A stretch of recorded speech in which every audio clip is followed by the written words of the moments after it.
Morning, everybody. Day 14 of shelter.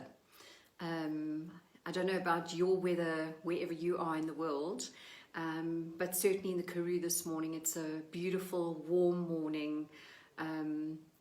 It's such an inviting day, and the types of emotions that come from its welcome is just peace and contentment. So I'm wondering what your world is offering you this morning.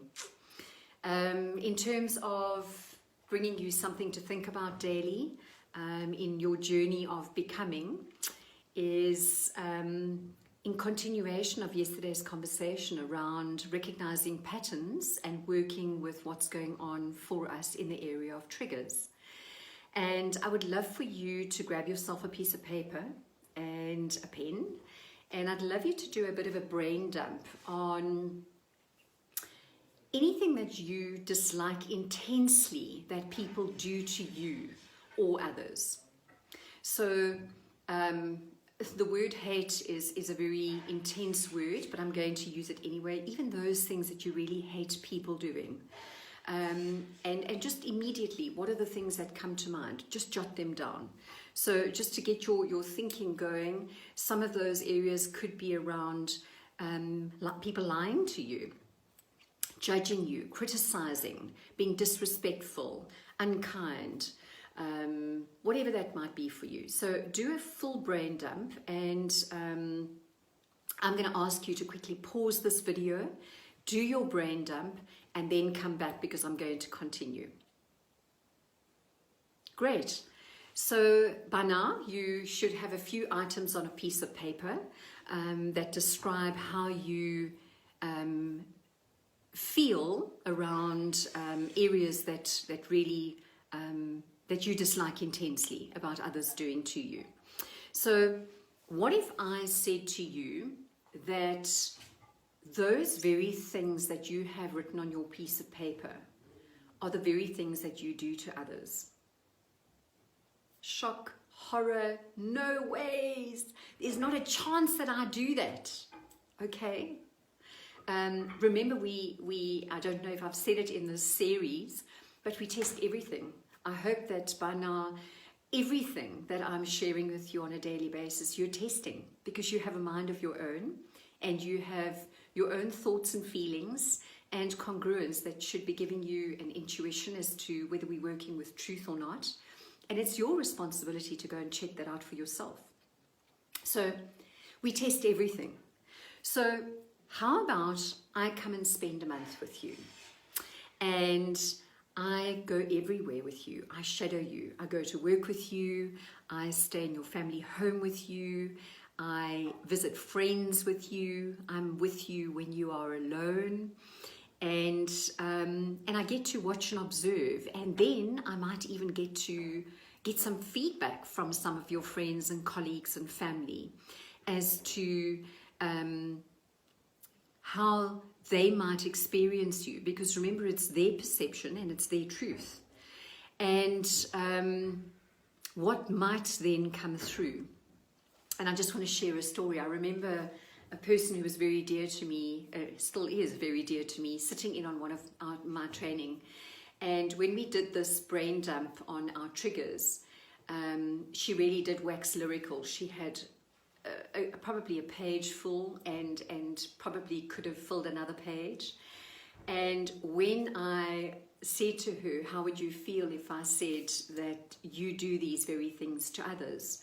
She literally launched herself out of her chair, and she actually swore in the space, and she said, absolute nonsense, there's not a chance that I do these things to people.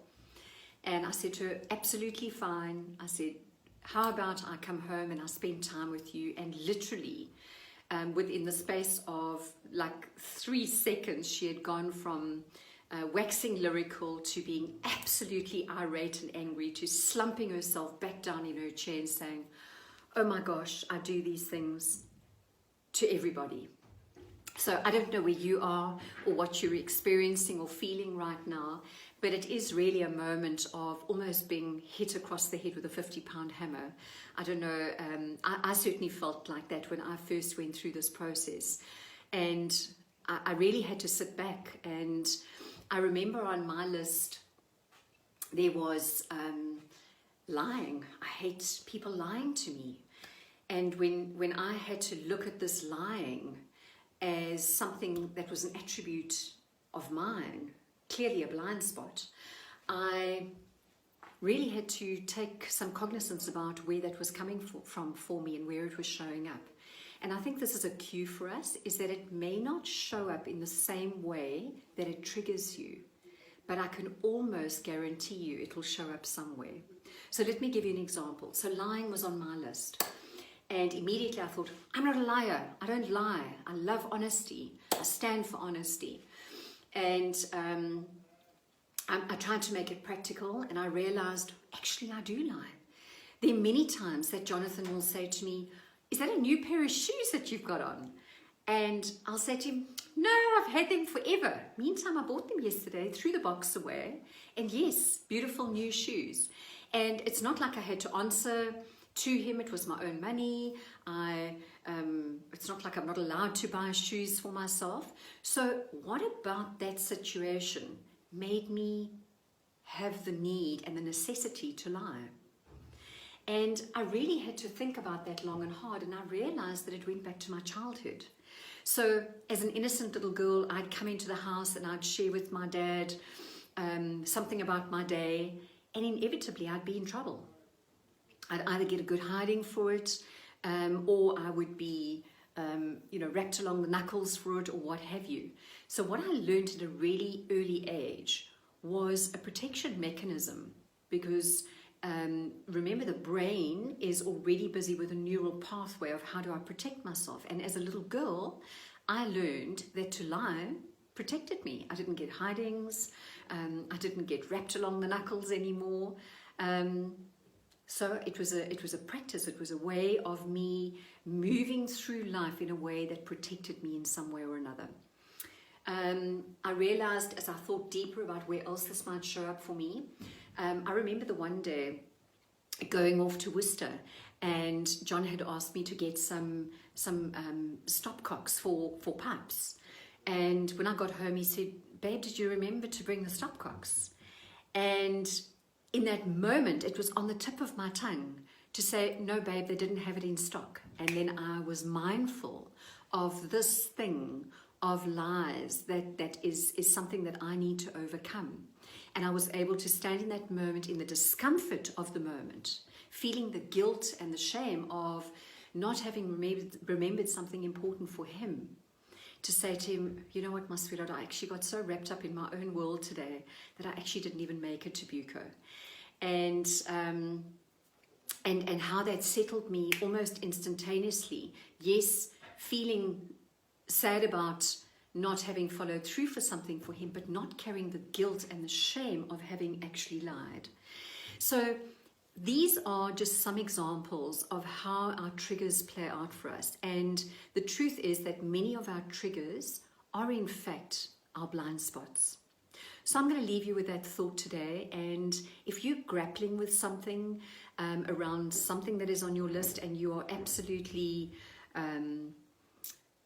sure that this is not part of your world, or you're not able to get to a deeper layer of where it might be showing up for you, please inbox me, please drop me a WhatsApp, and I'd be very happy to ask, some leading questions around that, to take it deeper for you. This is a really, really fundamental exercise that you can do in terms of recognizing your patterns and showing up with integrity, because at the end of the day, integrity is all about you becoming and being who you are.